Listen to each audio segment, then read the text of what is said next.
மகிழ்ச்சி மறையின்மைகளில் மூன்றாவது இயேசு பெத்லகேமில் பிறந்ததை தியானிப்போமாக. இந்நுலகில் இருக்கின்ற எங்கள் தந்தையே, உமது பெயர் தூயது என போற்ற பெருக, உமது ஆட்சி வருக, உமது திருவுளம் விண்ணுலகில் நிறைவேறுவது போல மண்ணுலகிலும் நிறைவேறுக.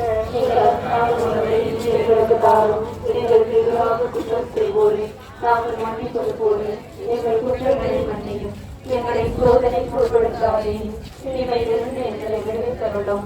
ஆமென். அருள் நிறைந்த மரியே வாழ்க, ஆண்டவர் உடனே பெண்களுள் ஆசி பெற்றவள் நீரே, உடைய திருவயிற்றின் கனியாகிய இயேசுவும் ஆசி பெற்றவரே. புனித மரியே, இறைவனின் தாயே, பாவிகளாகிய எங்களுக்காக இப்பொழுதும் எங்கள் இறப்பின் வேளையிலும் வேண்டிக் கொள்ளும். ஆமென். அருள் நிறைந்த மரியே வாழ்க, ஆண்டவர் உடனே பெண்களுள் ஆசி பெற்றவள் நீரே, உடைய திருவயிற்றின் கனியாகிய இயேசுவும் ஆசி பெற்றவரே. புனித மரியே, இறைவனின் தாயே, பாவிகளாகிய எங்களுக்காக இப்பொழுதும் எங்கள் இறப்பின் வேளையிலும் வேண்டிக் கொள்ளும். ஆமென். அருள் நிறைந்த மரியே வாழ்க, ஆண்டவர் உடனே பெண்களுள் ஆசி பெற்றவள் நீரே, உடைய திருவயிற்றின் கனியாகிய இயேசுவும் ஆசி பெற்றவரே. புனித மரியே, இறைவனின் தாயே, பாவிகளாகிய எங்களுக்காக இப்பொழுதும் எங்கள் இறப்பின் வேளையிலும் வேண்டிக் கொள்ளும். ஆமென். அருள் நிறைந்த மரியே